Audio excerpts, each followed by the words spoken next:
Asya Gananjana Shalakaya Chakshu Unmalatam Yena Tasmai Shri Gurave Namaha. I was born the darkest ignorance, and my spiritual master has kindly opened my eyes with the shining torchlight of transcendental knowledge. I therefore offer my respectful obeisances to his lotus feet. Srila Prabhupada Ki Jai. So, we're continuing our reading of Bhagavad Gita as it is, chapter 9, entitled The Most Confidential Knowledge. Text 30. Text 30.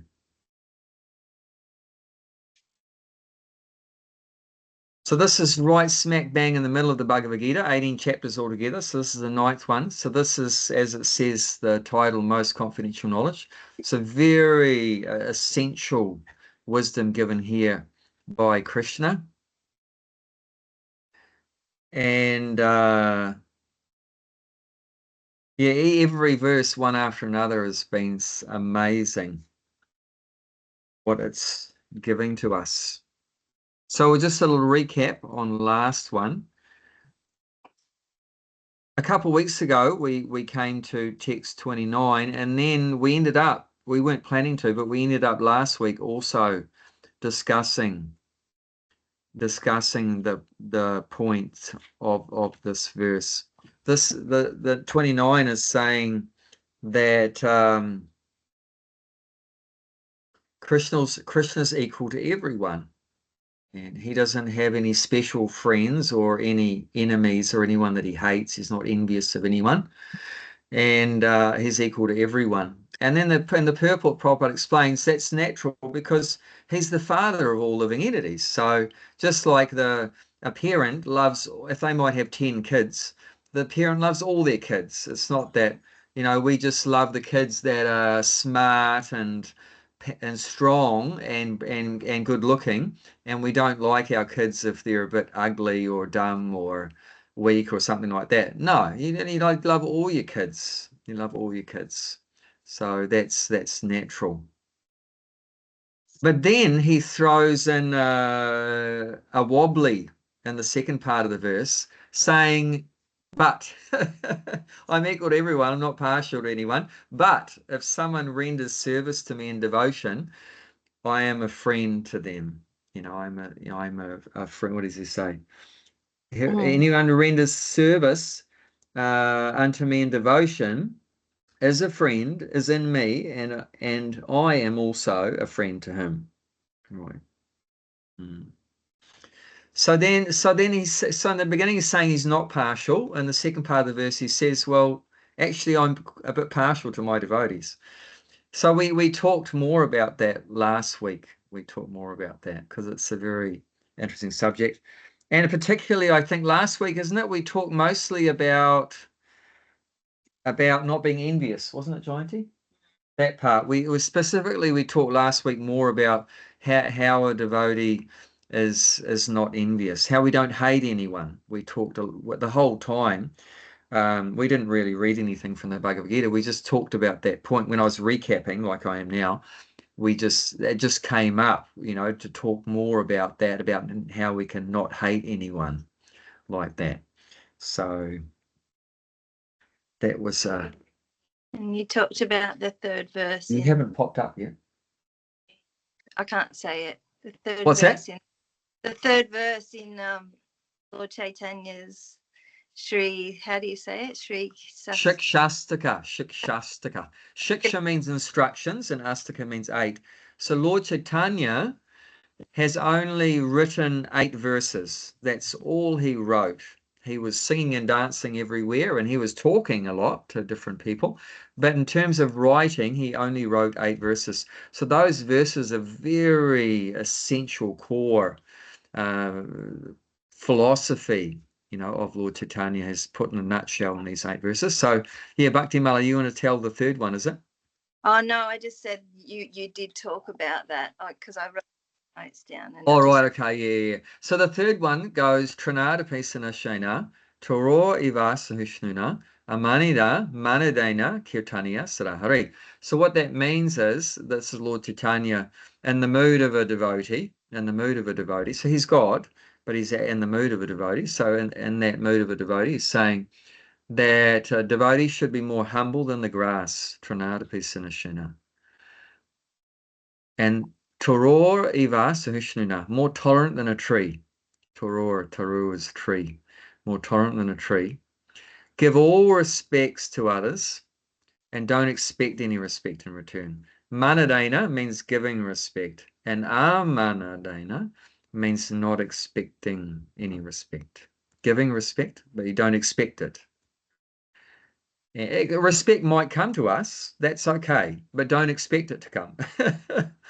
Hey, you didn't respect me. What's going on? I don't like that. You've upset me because you didn't bow down to me when you came in the room. Like that. So we shouldn't expect respect. If someone gives respect, that's very nice, but don't expect it and don't feel bad if it doesn't come. Don't be needy. Don't be needy for respect. We should be needy for love from Krishna. That's our real need of the soul, is that love from Krishna, not from any ordinary persons that we need to get some mundane respect. And what's that respect for? Our stupid body. Oh, you're so beautiful, you're so handsome, you're so intelligent, you're so strong, like that. You're so powerful, whatever, you're so famous. It's all bodily designations. So we shouldn't be wanting respect for, different parts of the body and like that.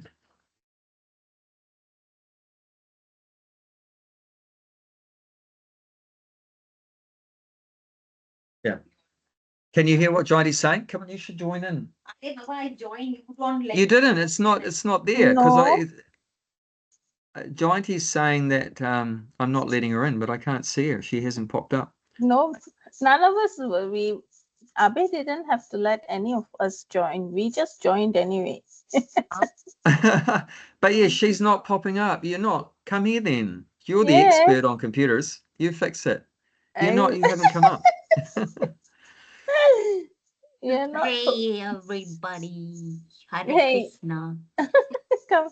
You're the Yeah, expert come on. Yeah, on I don't know. computers. I don't know. Anyway, Mhm. I'm here and nobody's allowing me in. I shall let. Just It's figure it out. saying someone in the meeting should let you in soon. Yeah. Huh? Oh, maybe I'm in the wrong meeting. Yeah, you're gonna Ah, maybe you Yeah, join I'm here. Zoom. Yeah, okay.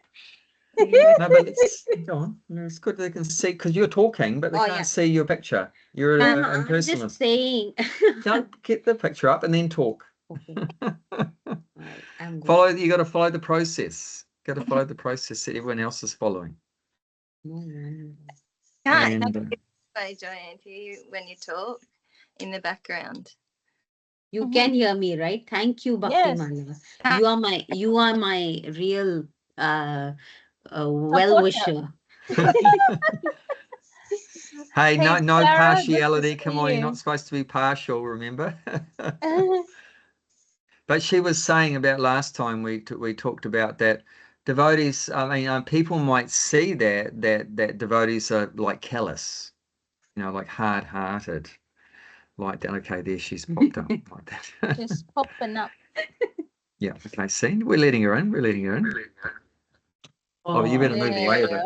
No. Oh, now Nah, there's there. feedback now. Hold on, Come on, you have to move away. Oh, what about now? Yeah, there is. Come here now, You go have to go fast. further away. Just go back where you were sitting before. Now she's too close. There's too much feedback. Okay, let's see if it works. Mm. Echo. No. That's sort of okay. Oh no, now it's delayed. I just turn it off. We should have just did what she said. Can I just sit there? Yeah, you should just Yeah, sit. Why don't you yeah. sit behind so they can Yeah. see you? It's such a pain, I tell These you. ladies are so complicated. We have to be interesting. That's right. Now it'll work. Okay, what are you going to say about callous? Don't stand in the side. Come inside. No, I'm That's the sitting one. now. Yeah. Yes, yes, No, yes. no, I'm just saying, see, last time when we were talking about I think that point was about how you don't like, not being partial and all those kind of things. But then I was talking about how sometimes it can be seen as devotees are callous. I mean, just because they're like, oh, I'm equal to everybody or whatever. eh, in the sense that like how wasn't that Raghunath Das was told by Chaitanya Mahaprabhu, okay, externally you be as though you're materially inclined, whereas internally you have your connection with Krishna. Yeah, so externally a devotee can appear to be attached like everyone else, but internally should be very detached. Whereas normally people are externally attached and internally attached, whereas a devotee can appear to be externally attached, whereas the actual fact is in their heart they're not attached, but they're just making a show of going through the motions like everyone else to be attached to all the things, just to not create any waves, because we don't want to create a situation where that the rest of society doesn't want to have anything to do with us. Like that, it can make our functioning in the material world difficult if we cut off from all of our material relations. So that can be difficult. No, in the sense, yeah, I mean, that's true. And in the sense that because, oh, I'm now spiritual, so, I'm like, I don't deal with anything material. And so then normal people cannot relate to you anymore. And also, you might just be, oh, I'm so spiritual, I don't really care what you're going through, kind of a thing, in which case, um, uh, that's where that callousness comes in. Oh, it's your karma, you just have to suffer this. Yeah. That's being callous, isn't it? Or saying things like oh, we just have to accept it because that's the best way, we just finish our suffering this way. I mean, we need, though that may be true, we need to know when to say it, Mm. isn't it? Because if we just go and tell that to someone who's suffering, they're going to be like, what? I'm already suffering and you're just making life even more worse for me. Yeah. Yeah, Yeah. that's where that real compassion comes in, right? That you don't kick a person that's already down. Yeah. Yeah, like I just found out this past week that my auntie, she's got breast cancer. And I was upset, but I wasn't upset about the fact that she might die. I was more upset about the fact that through all the treatment and everything that she was going to suffer. So I have compassion for her because I don't want her to suffer, even though I know it's just the body suffering and everything like that.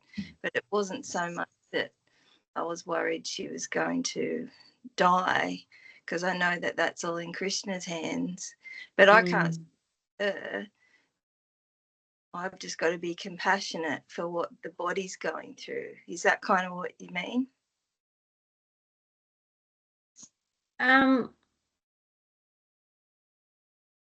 Yeah, true. But also, like, if your aunt was coming and talking with you Yeah. about this, you wouldn't be saying to her, oh yeah, it's just your karma, just suck it in. Yeah. Oh my Yeah. God. Yeah, and that's what I mean, that that's callous. That's being callous. There's no compassion. No, I mean, we have to balance it because, just being compassionate for the body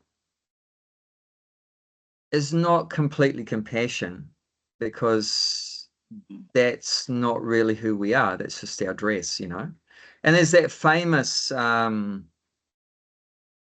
sort of, what do you call it, drama, that Hare Krishna drama of the boat, is it a boatman? No, he's it's not called drowning. the drowning man drama, where there's a person drowning, and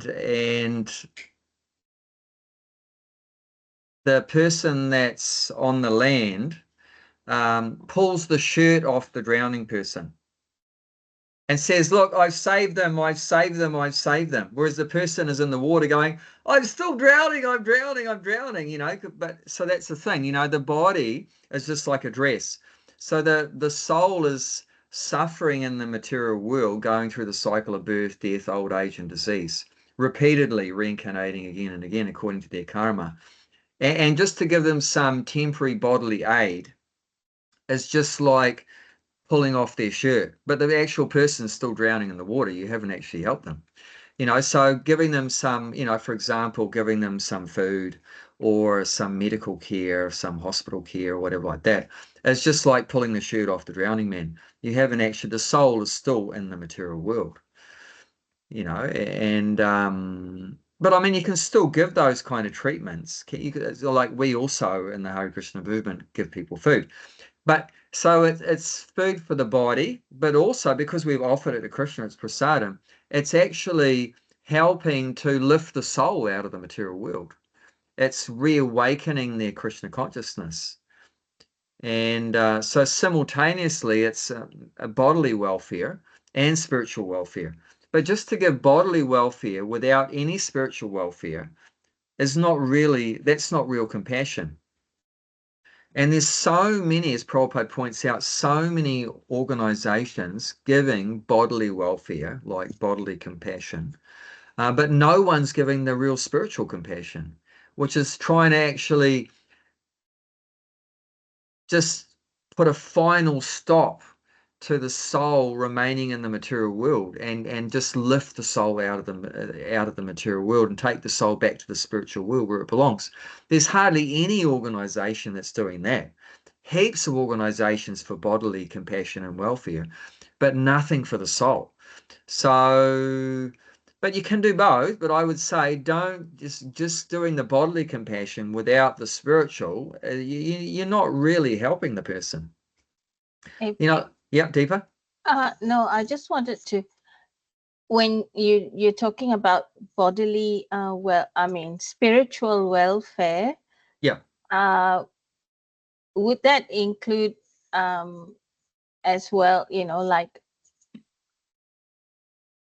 some spirit, like spiritual awareness, jnana yoga, like something like that. It's like telling them or yeah, about what they're going through and what it does, like, you know, helping them from the mental or the mind perspective.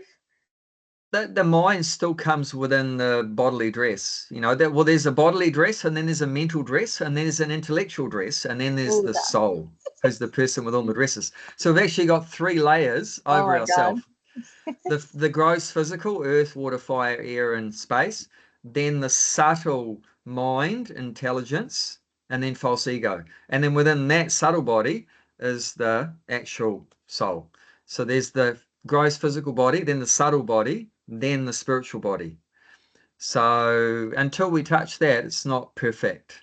Of course, if what you're doing by giving them food or whatever, or helping them with their mental problems, is bringing them closer, closer, closer to the point where they can accept the real spiritual welfare, that's good.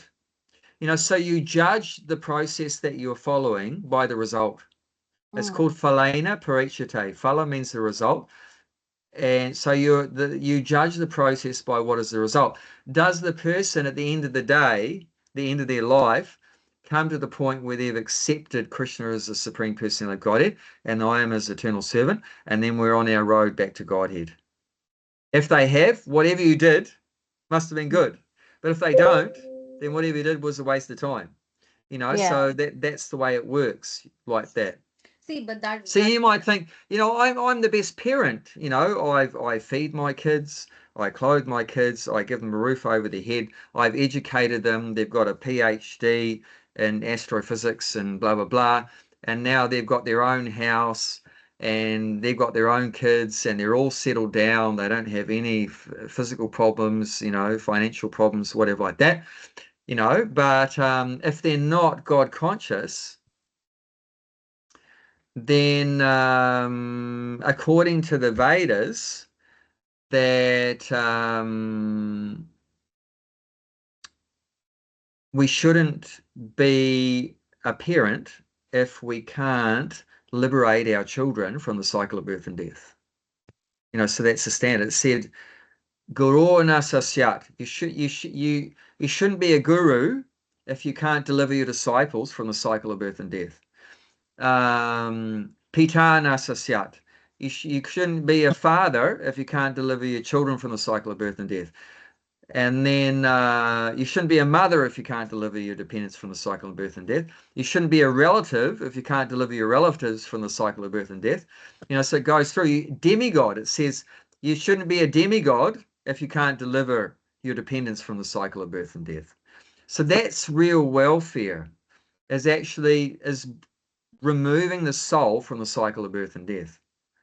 If you do everything else except for delivering the soul from the cycle of birth and death, you haven't really done the real thing, because they're going to come back again. Sure, now they're, you know, in the best suburb and the best situation and, you know, job and everything like that, but eventually they're going to die, and you don't know where they're going to come back. They could come back as a cockroach in that suburb in the next life or something, you know. So what's the point of that? Have we really done something good for the person like that? So the best thing is just both side by side, you know.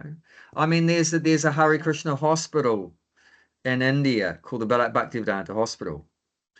So it's got Prabhupada's name in the hospital, which is very good.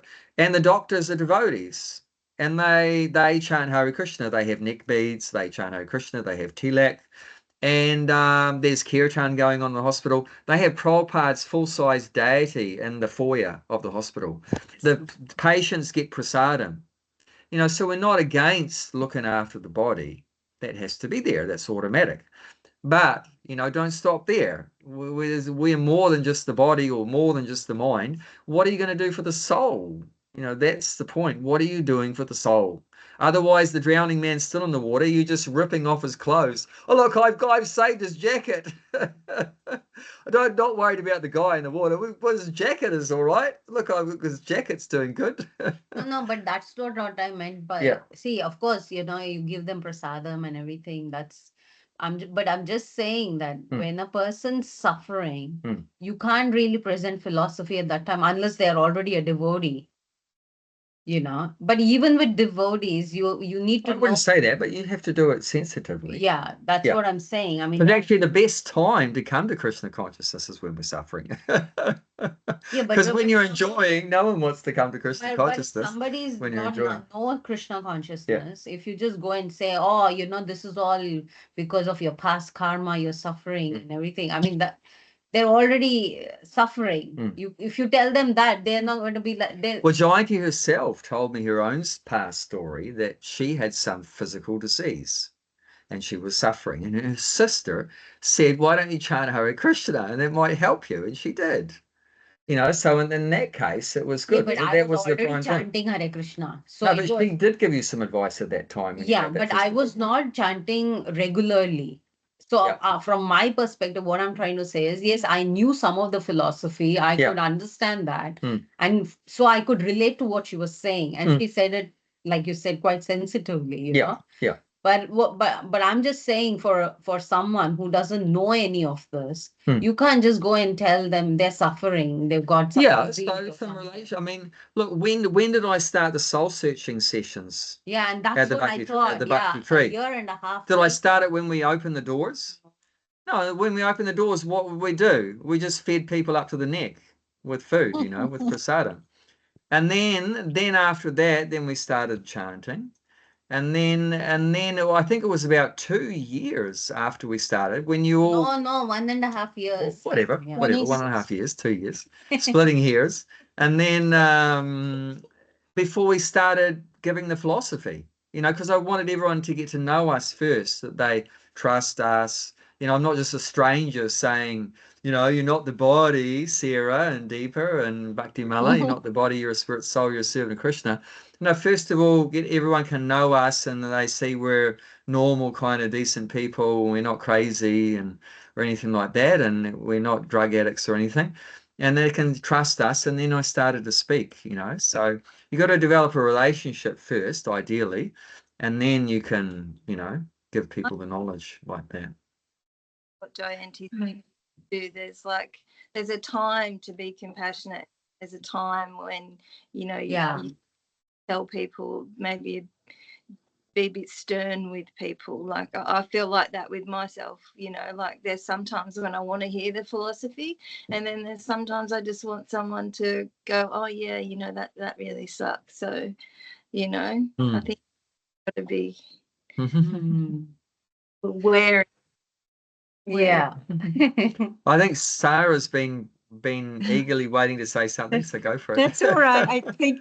Thank you. I remember many years ago having conversations with you, Abhay Prabhu and Jayanti, about the role in my work, and slowly over the last year or so, I'm noticing, because some of my work role as a psychologist, and I'm noticing that clients, more people are coming, and I'll see that they have a particular faith on their demographic information. And so I, just from my understanding of Krishna consciousness, not to try to agitate people, but having that, like you said, forming that relationship with them, and knowing, and having read that, like social welfare work, I think Prabhupada said in the Bhagavad Gita, without, it's really, like you were saying, it's, if you're not adding some sort of spiritual reference in there, then it's really a waste of time. But now I find that more and more people, I'll, especially if they've got a faith following, I feel like there's an opening to ask people, well, I notice that you're identifying as this, or this particular religion or Christian or whatever they are, or Islamic, and I'll ask them, well, how is that? How is your spiritual practice? How is your relationship with God?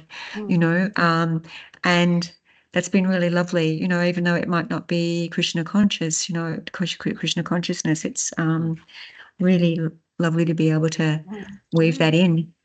And even at times sort of say to them, I'm taking off my psychology hat now, but what do you have a spiritual practice? What is it, and how is that going? Oh, that's wonderful. Yeah. That's kind of where I was, what my say, it's like from somebody just off the street, and I kind of just draw or tell them things which are like kind of has is spiritually tempered, but it's more to attract them towards, or to draw from them this thing about God consciousness, to be God conscious, and or what are they doing in that sense, not straight away like it's this road or nothing. I mean, then they just turn away and go. So it's That's lovely. I mean, there's one, I'll say one more thing, if I may. There was one particular person I've been working with, and she had a clipboard with picture of a peacock on it, and I drew attention to that, and we were just talking about the peacock, and she's a very creative woman, and now just in talking about that, she's creating a quilt with a peacock. Wow.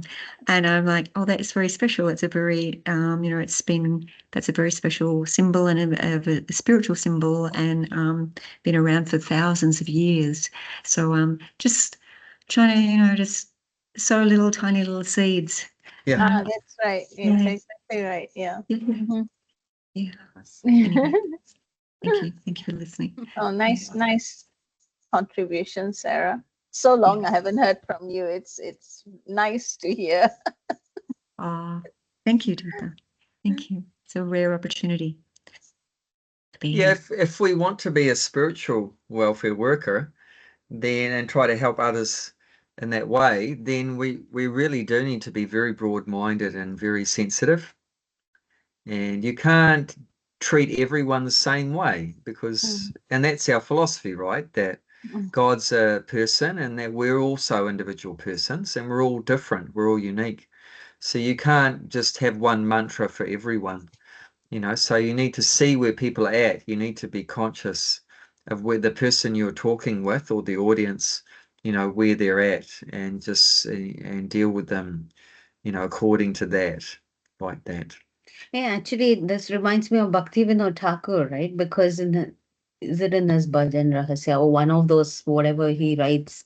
In that he says, there's a poem actually where he said that everybody is on a different path, and therefore we have no right to actually disrespect any of the paths. He says like that, you know, that everybody is coming on their own path and they'll come, but we don't have the right to, you know, just disrespect them like that. No, you don't disrespect them, but you can give them You can the guide knowledge, them, give yeah, them the knowledge. Here's this knowledge. If you want to accept it. Or, accept, yeah. you know, look at that, you can look at that. Yeah. Otherwise, why did he write so many books? Yeah. If he's happy that everyone's on their own path, he wouldn't have written 100 books. You know, so obviously he's wanting to present Krishna consciousness, but he's not going to shove it down your throat, you know, and he's respecting you whatever step you're on. Imagine there's, you know, 100 steps. You know, someone's on the first step, someone's on the 10th step, someone's on the 50th step, someone's on the 99th step, like that. So whatever step you're on, that's perfectly fine. But, you know, we can help people come up further steps. Not just stay on, you just stay on the first step and that's all there is the first step. No, there is 100 steps, you know, so we can offer people that are open-minded, you know, some more knowledge. And Actually, one question I have recently, I have said it to a few people, and they kind of stopped in their tracks and they kind of thought about it, and then they didn't say anything more. It's just because I've been in some trainings in Melbourne, and you know, and then and they're about, you know, it's coaching trainings, like, so they're quite broad-minded and all that. Anyway, there was one in some conversations there. I said, you know, isn't it interesting? I mean, it makes me wonder and think. The moment there's any calamity, something happening, the first thing everybody, whether they're a drunkard by the pub or whether they're the priest in the, it's, oh my God. I said, what is that? You know, I said, I mean, doesn't that just kind of, you know, make you realize and understand we are all hardwired to for God consciousness. Yeah. But then why is there all this resistance? Why, you know? And it's like people like, like you can just see and hear them like, whoa, like, and then they're thinking, I mean, you know, but it's just to get them thinking and wondering and yeah, I mean. But I mean, I would say also that we shouldn't be afraid to present Krishna also, because we shouldn't think in our mind that no one wants to hear about Krishna. We can't tell anyone about Krishna. We just have to say that maybe some people tell them there's a God, but we don't want to tell them who God is because maybe they won't like it. No, we shouldn't be too mental about it either. I mean, I'm so glad a devotee told me when I was 20 years old, just straight up, that there's a supreme person, his name is Krishna, and he lives in the spiritual world, and we're all his children and all this kind of stuff. And I'm just so grateful, and I accepted it. I just accepted it straight away, you know, and straight away I just started chanting everything. So if he'd been all wishy-washy and, oh, just deal with the mind first and then, like that, and intellectual things and not directly telling me about Krishna, that I might not have got into it.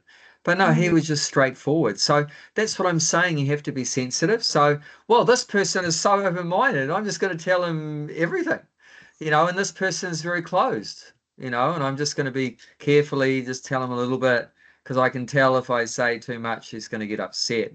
But some people are very inquisitive. They're very open-minded. So why hold back? Why are we holding back?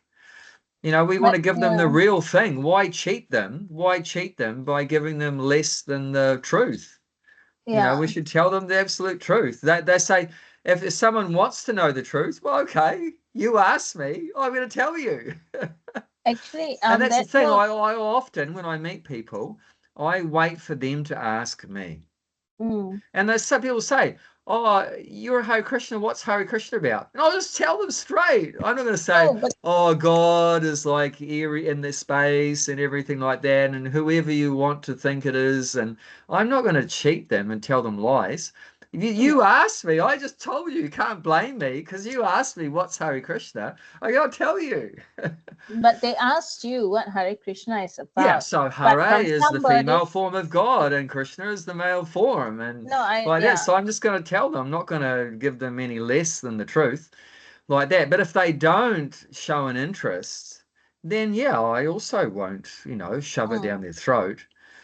But some people are very open-minded. We shouldn't automatically think in too much of a fearful way that no one wants to hear about Krishna and, they're all envious of God or whatever. No, not everyone is.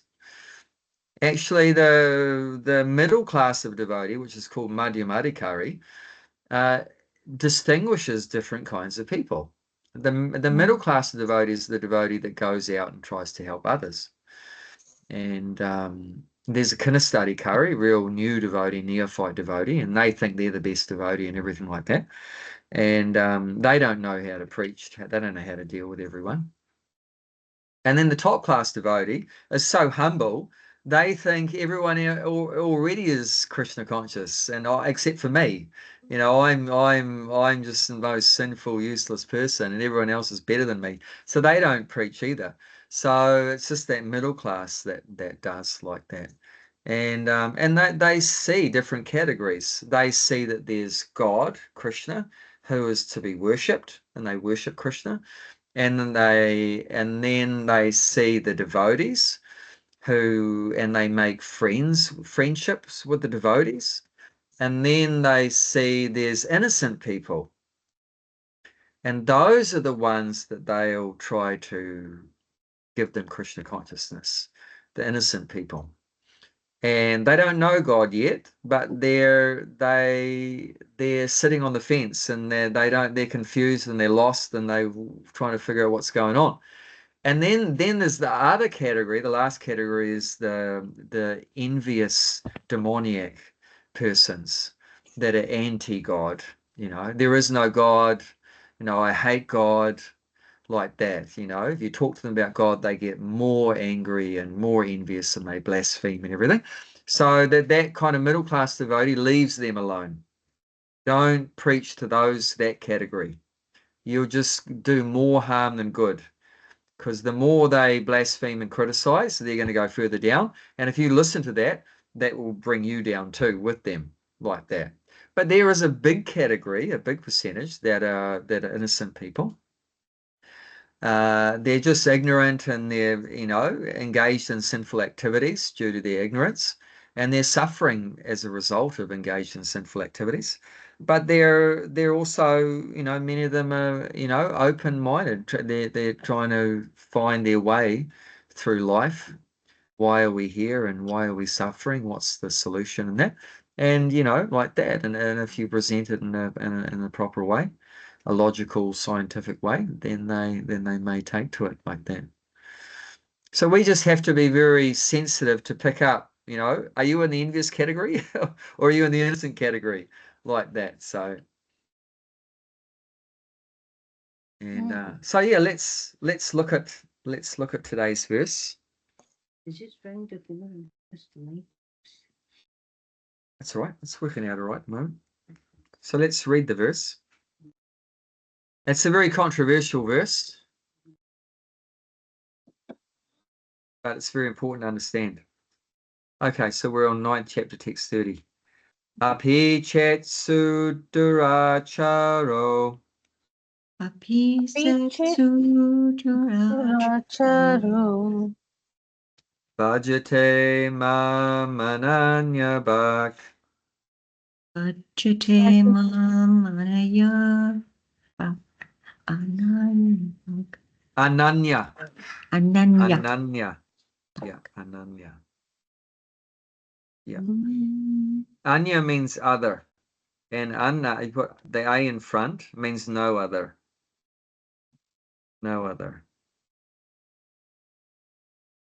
Sadur eva samantavya. Sadur eva Santavya Samantavya.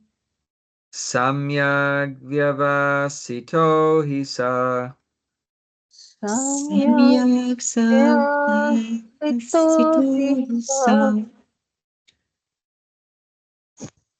Okay, Deep, would you like to read the English translation? Even if one commits the most abominable action, if he is engaged in devotional service, he is to be considered saintly because he is properly situated in his determination. So this has to be understood very carefully and from the right source. So Prabhupada's going to explain this verse because this could easily be misunderstood, this verse.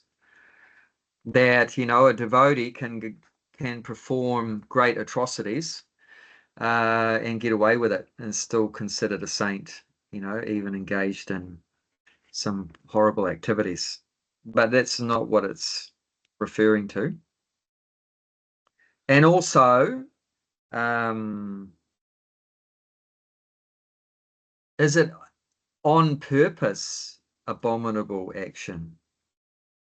You know, consciously performed abominable action, or accidental abominable action? Because there's a big difference. We did something wrong. Was it an accident, or you did it on purpose? So Prabhupada's going to explain about that. Can you just every Saturday go and rape and pillage and steal on the weekend, you know, like that? Or, you know, on Sunday I go to church and confess my sins, and then the Father says, "Oh, I forgive you." And then on Monday you start it all over again. So that's like your business plan. To do all dirty things during the week and get a clean slate when you go before God and clean off the slate. So, but that's just not what it's talking about.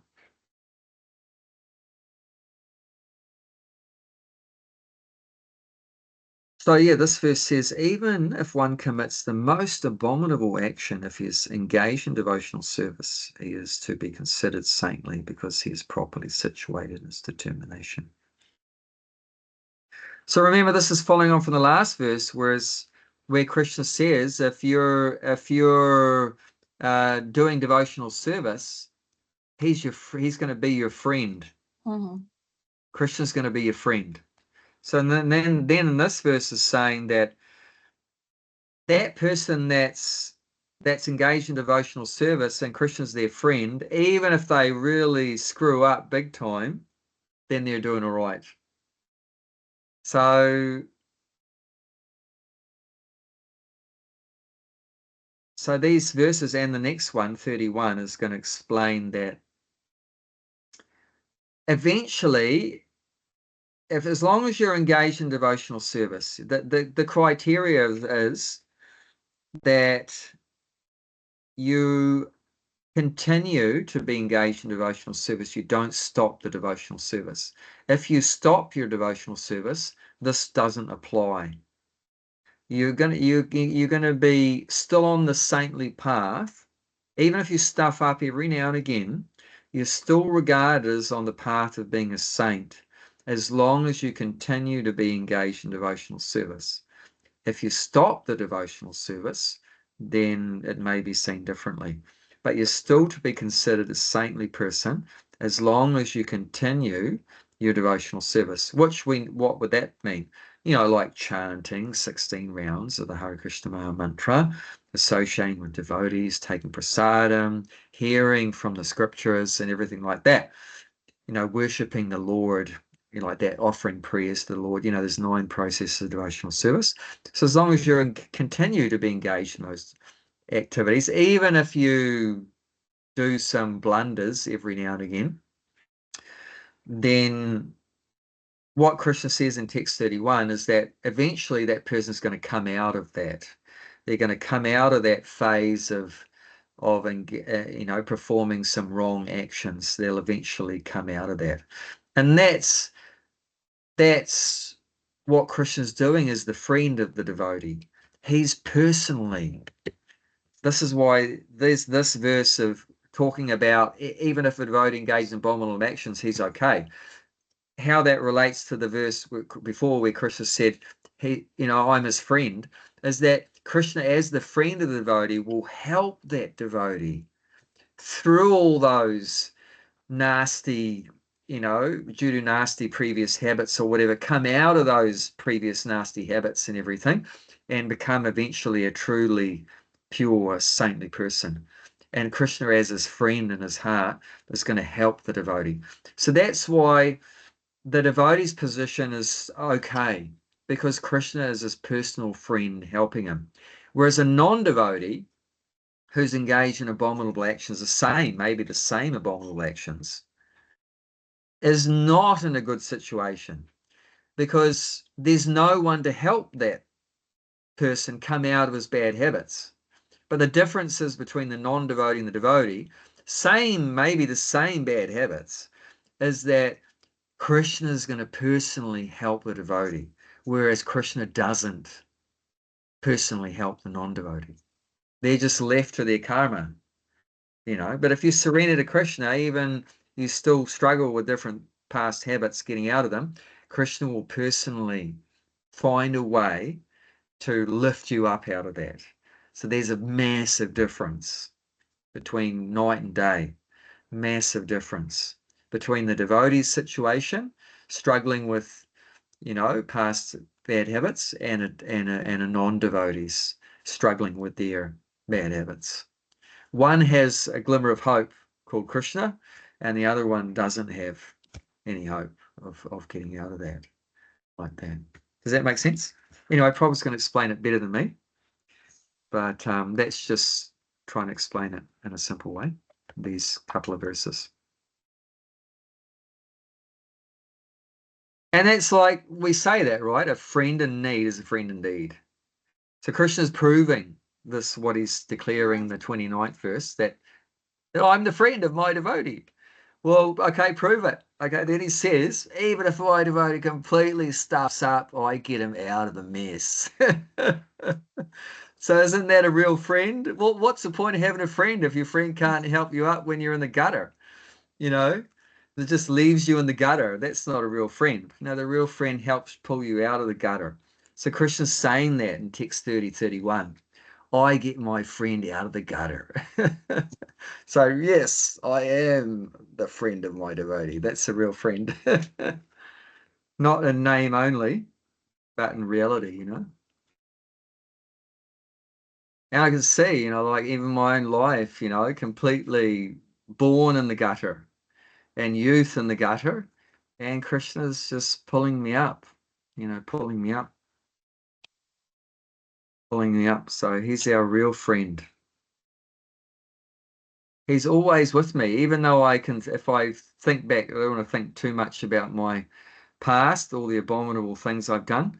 But if I think that, Krishna's stayed with me, he never left me. Even in my most rotten moments where I stuffed up big time, Krishna's always stayed with me and just patiently, been there to help me and give me the right guidance from in my heart and arrange things from outside, amazing situations to help lift me up, give me good association and everything like that, give me intelligence and guidance from inside and outside. And that's a real friend. He never leaves us. As the super soul in the heart, he stays with us life after life Doesn't matter we're a demon or a devotee, or we're in an animal's body or a bird's body, or any situation. We're doing pious activities, sinful activities, but he always stays with us, always trying to help us. He's our only true friend. Krishna's our only true friend. And then one time in a class, Prabhupada said, he said in the class that Krishna's our only true friend. And then the devotees questioned, but Prabhupada, you said another time that a devotee's our friend. And Prabhupada said, yes, it seems contradictory. He's saying Krishna's our only friend, but another time he said the devotee's our friend. So it doesn't match up. So he said, the devotee is our friend because the devotee tells us that Krishna's our friend. So we're directing the devotee's position is to a friendly position is to direct everyone to their real friend Krishna. But if we think on our own, what can we do to help someone? Can I stop someone from dying? Can I stop someone from taking birth again? Can you stop someone from getting old, from getting sick? Can you relieve someone from their bad karma? Can you take away someone's bad karma? Can you take away their suffering? We can't really do anything other than we point people in the direction that just chant Hare Krishna and take prasadam and go and fall at the feet of Radha Gokulananda, and then you'll get sorted out. So we point people in the right direction. Isn't it? If someone's lost and they're looking, which way is it to Gold Coast? So you point them in the right direction. Yeah. Was someone wanting to say something? Oh, I think it might have been me that was just wanting to, just saying it. Definitely, it's your past life punya, something that has placed you there, and Krishna is just allowing you to continue from where you left off. And yeah, for sure, because but I think you have to be fair, Deepa. I mean, it's not just past punya; it's past pap also. I'm definitely a mixed bag.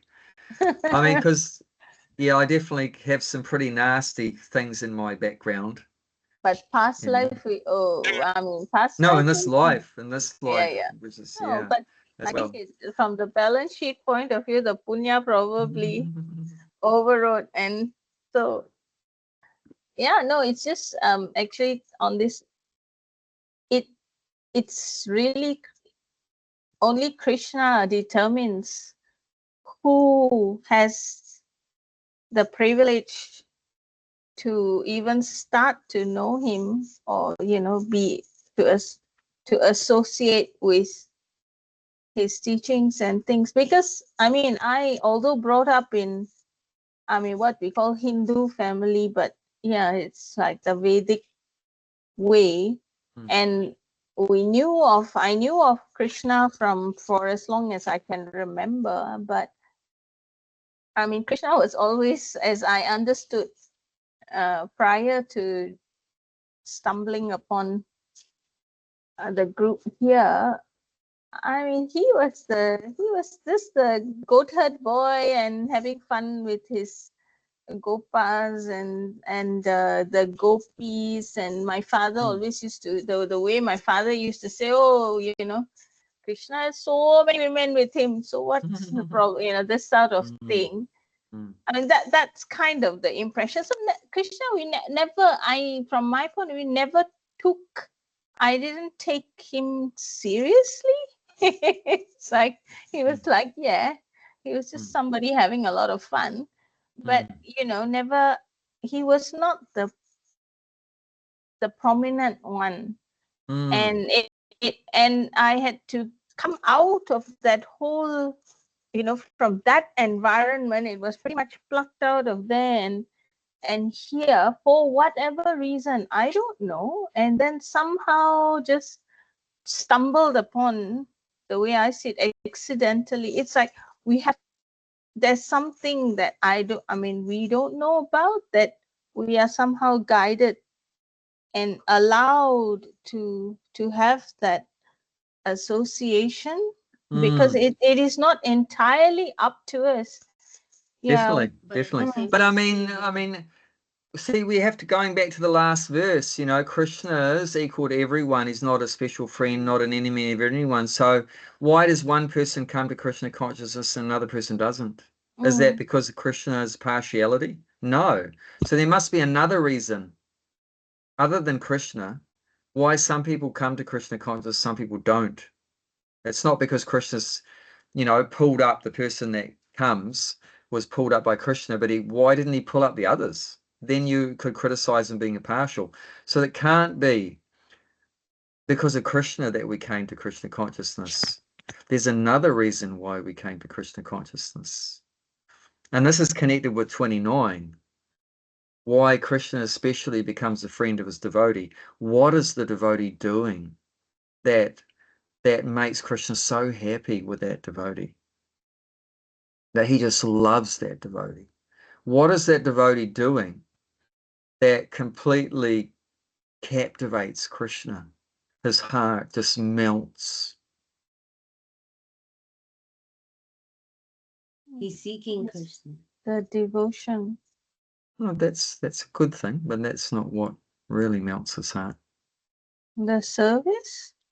What kind of service is devotee doing? Devotional service. Devotional, yeah. Well, what's the best devotional service? Glorifying him But there Glorifying him was to who? to everybody, to the non-devotees. No, that's not. Remember, I said the middle class devotee is partial because he doesn't preach to everyone, remember? He looks for the innocent people and then he tries to give them Krishna consciousness. And not that they want Krishna consciousness, they don't know what they want because they're confused, right? They're completely in ignorance. But he reaches out to them, even at great risk, and tries to help give them Krishna consciousness. And so that is what is, you know, leading to Krishna consciousness. And when that devotee put some effort to help that person, and when the devotee prays to Krishna, please help this person come to Krishna consciousness, then Krishna may get involved. After the devotee requests, begs Krishna, please help this person. Because before that, Krishna's impartial. He's not going to get involved in your good karma, bad karma. No, but when the devotee interferes with their good karma, bad karma, the devotee interferes. Why does the devotee interfere? Because he knows that Krishna loves all the souls and Krishna's unhappy. He's sad that we're suffering in the material world without Krishna consciousness. But as the impartial father, he's not going to force you. He's not going to force anyone to come back to him. But the devotee, knowing what the dad's really hanging out, missing the kids, the devotee will interfere, you know, and then Krishna may get involved after the devotee requests, look, please help this guy's, you know, pretty nice, you know, he's a good soul, you know, Krishna, please help him. And then Prabhupada had written a letter to my spiritual master and said, when I first met you, I prayed to Krishna, may this good soul appreciate the value of Krishna consciousness. And then he wrote, and then I did. So you get that? Prabhupada met this person, it was Glenn Teton at the time, and thought him a young boy, but he thought he was a very nice boy, and he prayed to Krishna. Prabhupada wrote that he prayed to Krishna, may this good soul appreciate the value of Krishna consciousness, and he did. And then similarly, he's writing to, then my Guru Maharaj is writing to me and saying, similarly, when I met you, you know, alias Aaron Walker, then when I met you, then I prayed to Krishna, may this good soul appreciate Krishna consciousness. And then I did. You know, so also the devotee is a big factor. Krishna is also a big factor. So that's why it said Guru Krishna Prasade Paya Bhakti Lata Bija, that you get the seed of devotional service by the combined mercy prasadam of Guru and Krishna. You know, it said, you know, so yeah, the devotee is very important. And that's why Krishna especially, you know, loves his devotees and is very dear. The devotees are very dear to him because the devotees take great risks to go out and meet people that are, you know, that are in ignorance and passion and so forth, and try to help them, you know, reconnect with Krishna. It takes a lot of work, a lot of energy, a lot of work and a lot of energy to help someone, you know, become Krishna conscious. How many gallons of blood they say? Yeah, Bhaktisiddhanta Saraswati, Prabhupada's guru, said every individual member of the Gaudiya Math, because that was his guru's organization. Prabhupada's organization was ISKCON, but his guru's organization was the Gaudiya Math. And he said every individual member of the Gaudiya Math should be prepared to spend hundreds and thousands of gallons of blood for every individual corpus, he called it, every individual corpus of human society. You know, so that's a big sacrifice. You know, if I think how much time and energy the devotees put into helping me to become Krishna conscious, showed me how to put a dhoti on, how to put tilak on, how to chant, you know, Hare Krishna on beads, how to, you know, clean the floor, how to wash the pots, how to cook, how to play the mridanga. You know, I'm hopeless with musical instruments. The devotees spent hours and hours and days and weeks trying to show me how to play the mridanga. You know, so slow. And then they showed me how to distribute books and how to dress the deities and, you know, everything. The devotees put so much time, invested their time and energy into me. You know, it must have been so frustrating. You know, and then we do the same to someone else, for someone else, you know, then we'll put the energy, you know, into someone else like that. And Krishna loves that. Krishna loves that. Krishna, you become very dear friend of Krishna if you do that for others. Special mercy. Okay, let's read. Okay. Bhakti Mala, do you want to start reading some of the purport? Maybe Sarah would like to. Okay. Because she's not that much. Okay, beginning of the purport, the word Sudurachara. Thank you, Bhaktimala. The word Suduracho used in this verse is very significant, and we should understand it properly. When a living entity is conditioned, he has two kinds of activities. One is conditional and the other is constitutional. As for protecting the body or abiding by the rules of society and state, certainly there are different activities, even for the devotees, in connection with the conditional life, and such activities are called conditional. Besides these, a living entity who is fully conscious of his spiritual nature and is engaged in Krishna consciousness or the devotional service of the Lord has activities which are called transcendental. Such activities are performed in his constitutional position, and they are technically called devotional service. Now, in the conditioned state, sometimes devotional service and the conditional service in relation to the body will parallel one another. Okay, just hold there for a sec. So do you get that? Does that make sense? Everyone in the material world, two kinds of activities. Conditional activity, which means in relation to the body. You know, I'm a man, I'm a woman, I'm a Hindu, I'm a Christian, I'm a Kiwi, I'm an Aussie, you know, so depending on your bodily situation, I'm married, I'm single, you know, according to so many things, according to society and all the rules and of society and your bodily needs, I'm young, I'm old. So there'll be different activities you do depending on your body, whether it's young or old or a man or a woman, so forth. And then another kind of activity is constitutional. So constitutional means, what does constitutional mean? That our constitution is that we are an eternal soul, and the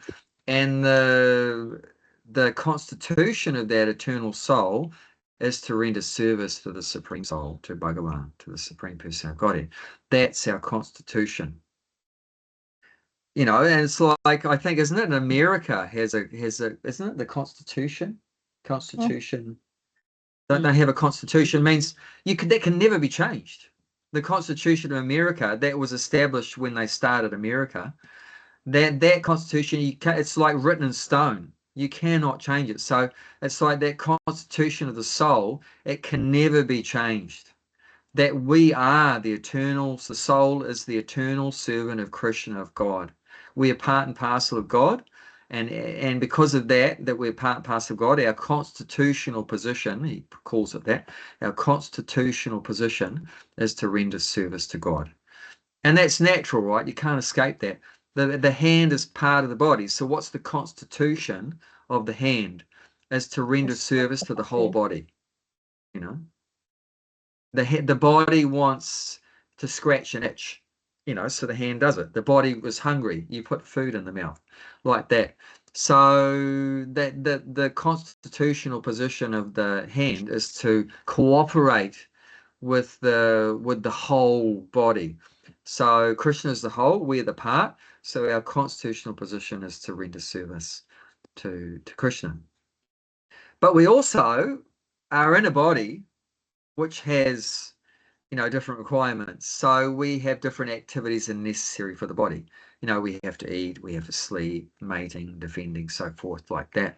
We have to pay taxes to the government. We have to respect our parents and do what the parents say.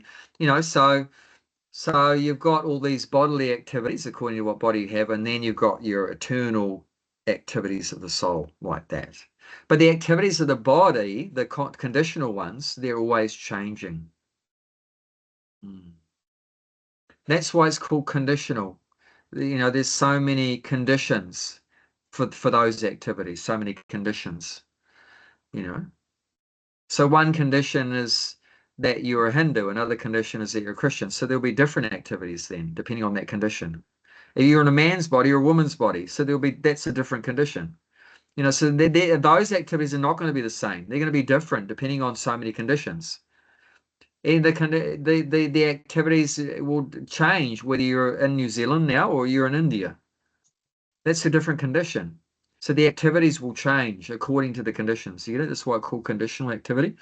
So there's so many conditions there that the activities are depending on so many conditions like that. You know, whether you're married or whether you're single or like that, whether you're a Brahmin or a Kshatriya or a Vaishya or a Sudra, like that, you know. So depending on those conditions, the activities will be always changing like that, you know, and you have to work under the government, you know, so there's certain conditions, you know, according to that. So what Prabhupada's saying here is that sometimes they're parallel. So sometimes they're in line. That your spiritual activities and your bodily activities are in line, and sometimes they oppose each other. Sometimes they don't line up. Like in New Zealand, it's a very good thing to eat beef and drink beer. You know, so that's very good, you know, in terms of our conditional activities in New Zealand. But that's very opposite to our constitutional activities. You don't want to be doing that, you know, so that's very opposed like that. You know, our you know, like my parents would be so happy if I would just go and eat with them their food.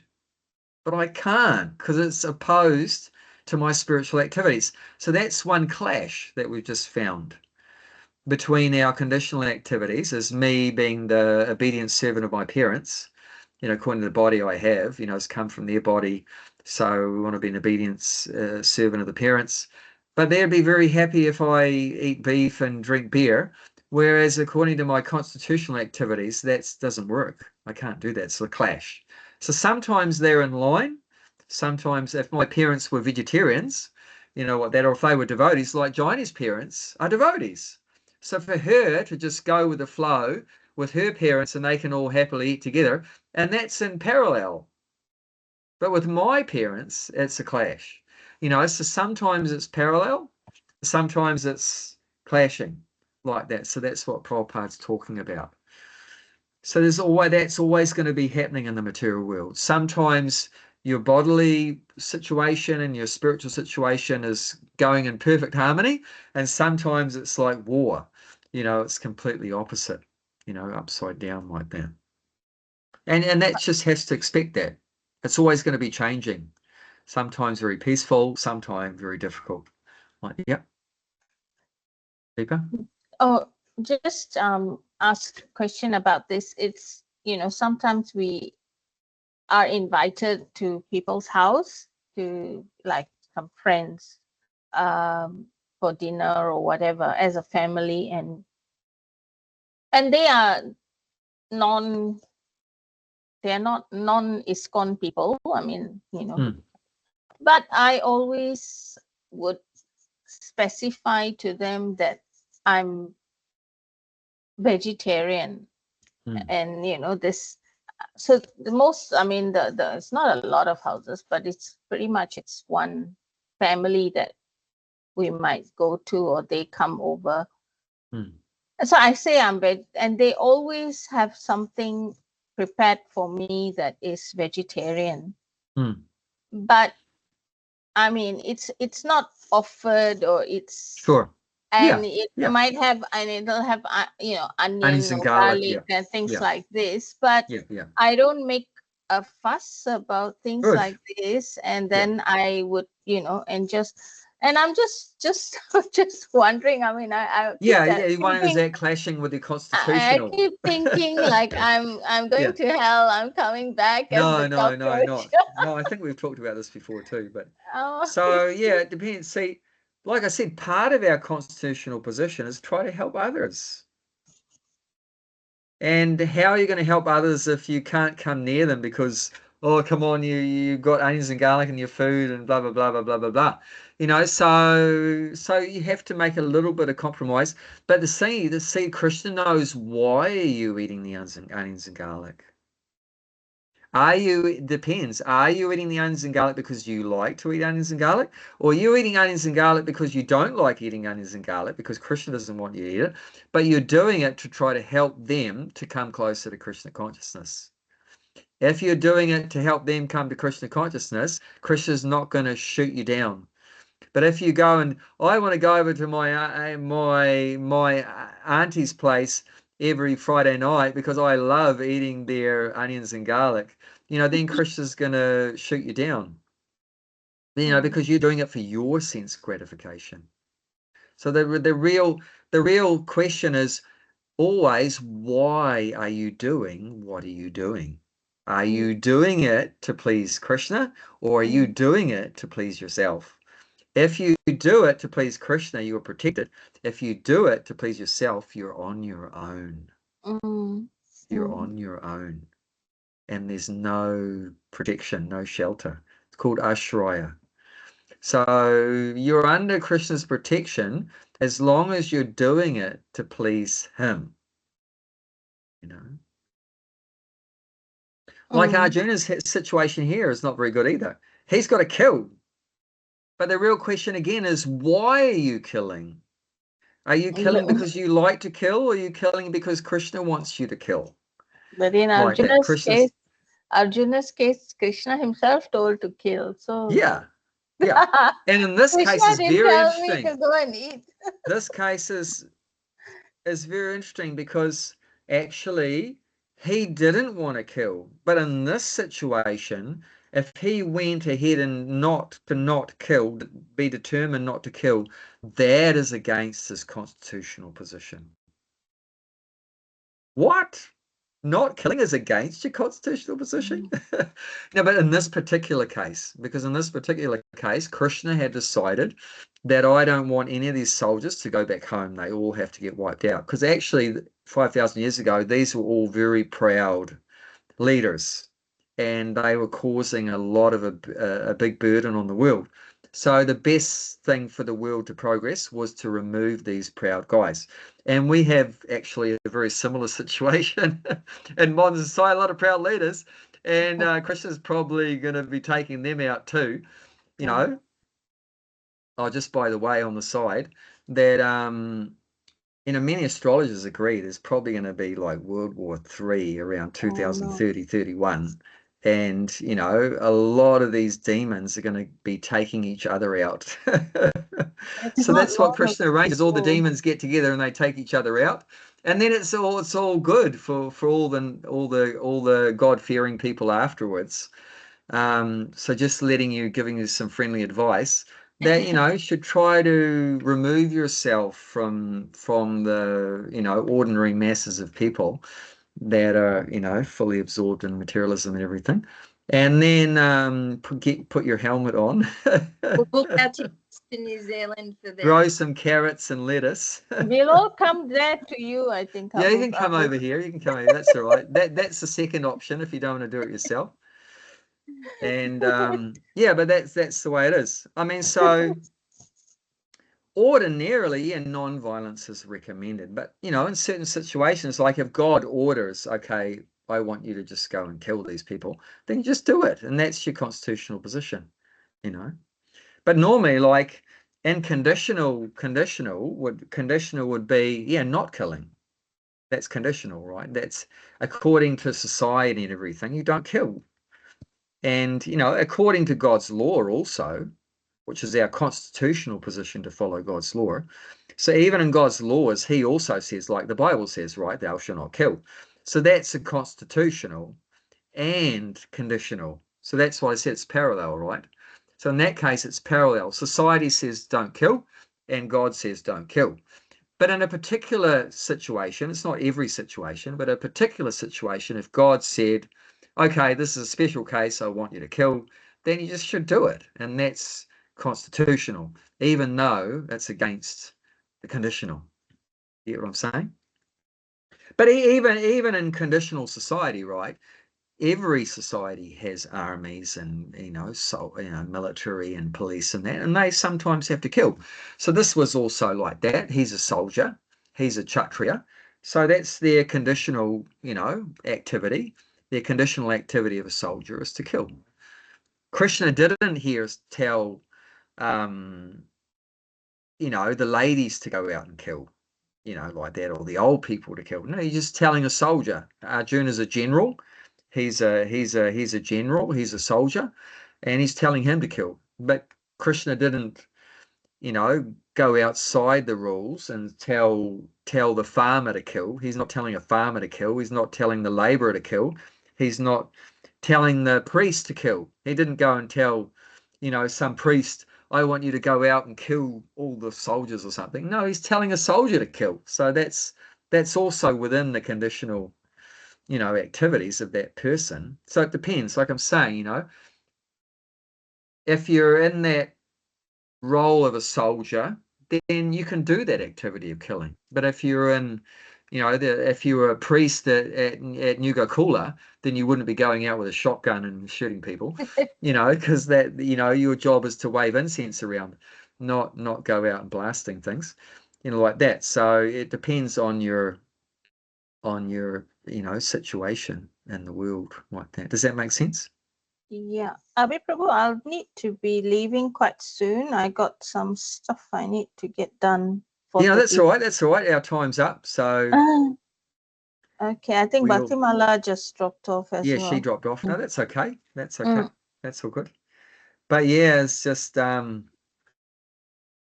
these topics are unlimited, but unfortunately we're limited by our time. The time factor. Yes. The time factor always stuffs me up. I can't wait to get back to the spiritual world, because that's all they do in the spiritual world is talk about Krishna. Oh wow! You have to create that. No one will be stopping me when we get to the spiritual world. We'll just keep on going. That's lovely. I hope that can be part of my position in the spiritual world, to talk about Krishna. If we all run to you, if this what you said, 2030 thing comes about, we all end up in your place, then you can just do what you need. Keep talking. Yes. Then you'll be my captive audience. Yes. You can't go back to Australia. They're firing all the nukes over there. Yeah. That's all. Just got to go with the flow. Mm. So that's what I'm saying. You know, all these things are always in the material world means always going to be changing. So you just have to be flexible to always go with the flow. But like I said, always keep that in mind. You know, why am I doing this? Am I doing it to please Krishna, or am I doing it just to please myself? And that's the real baseline parameter. How you know if you're on the right track or not. Mm. You know, like Arjuna, he didn't want to fight. He didn't want to fight. What he wanted was not to fight. That's what he wanted. But he put that aside, his own personal interest, to do what Krishna wanted.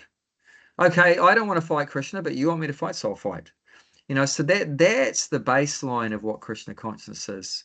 You know, is to understand what Krishna wants and trying to satisfy Krishna, try to please Krishna. And the opposite, material consciousness, is all about, we don't give a stuff about what God wants or anyone else wants. We just want to do what we want. You know, and that's one of the main reasons why we have all these wars and so many clashes and everything, because we all have all these opposing desires, you know, like that. We take each other's property, each other's family members, and, you know, money and resources, and we're always trying to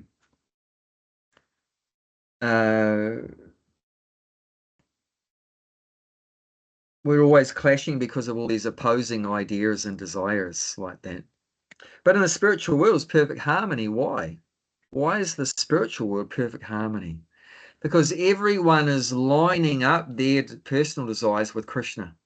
Everyone in the spiritual wants the same thing. Even though there's millions and billions and trillions of living entities there, even more than what's here, there's so many, but they've all lined up their desires with one desire. They all want to please Krishna. So there's perfect harmony.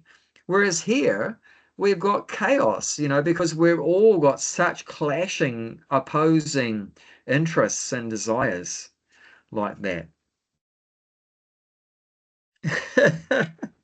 Well, lovely to be with you remotely. Thank you. Sarah. It's a blessing. Thank you. Thank you. Is there anything you'd like to say? I want to let you give you an opportunity to say well, something. Well, it's two big things I'm taking from today, which is, you know, not to be shy of talking with people about Krishna, you know. So I took that on board, you know, and you know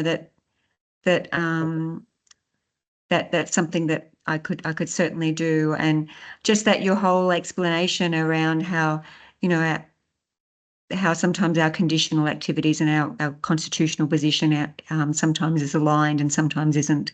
That was a very good explanation, made a lot of sense. Thank you. Really did. I keep praying to Krishna. I'm like, Krishna, please let whatever my plan, you know, what my plans are in life, I hope I just want them to align with what your plans are for me. And sometimes I'll be like, please tell me what you want me to do. And it's like, no, it's not going to do that. Other devotees have said to me, no, you know, he's not going to do that. But I just keep praying, you know, that I just, you know, whatever I'm doing in life, I hope that it's aligned with what you would like me to do. And I really take on board that reminder, you know, asking myself, whatever I'm doing, am I doing it just to check in whatever I'm doing, whatever choices I'm making, is that to please Krishna or is that to please myself? I think that's a good reminder and question that I should keep coming back to as well. Thank you. There's Krista cat wants to come and they sit with me while I'm doing japa in the morning, so I'm hoping that they'll elevate their Krishna, their consciousness anyway one day. Yeah. But it's so very special to see you both. Thank you. Likewise. I hope to join. I'm on leave again next Thursday, so I hope I'll be able to join again. Lovely. That would be lovely. And you know, Saturdays we have a talk too. Yes. Chaitanya Chamrita. Yes. Yeah, very. And I That's have real this volume. nectar. Actually, Oh, that's That's even the real nectar. more fun of a class, actually, Yeah. you know? Yeah. Yeah, that's Yeah. Yes. very sweet. Yes. Very Yeah. sweet. Yeah. It's very sweet to see you both. Thank you so much. Yeah. Abadi, No, Oh, it's a you pleasure. take care, Jayanti. Sarah. Thank you. Thank you. You Yeah. too. You too. Enjoy your I break. in feel more Russell. happy every time I see your smiling face. Well, I'm smiling because it's, you know, it's probably my soul is smiling. You know? Exactly. Yes, yes, Yes. yes. I'll never forget, you know, both of you planted is such a seed for me, you know, when I first came. I'll never forget Right. that. Never, Right. ever forget that. And I pray, I keep saying, Krishna, please don't let me ever forget you, Krishna, but, you know, that these, you know, other things as well, you know. Lovely. Yeah. Lovely. Yeah. Okay, you take care, Sarah, until we You see you next too. Keep in time. touch, You okay? too. Yeah. I will. Thank you very Yeah, yeah. much. Thank Okay. you. Hare All right. Krishna. Hare Krishna. Thank you.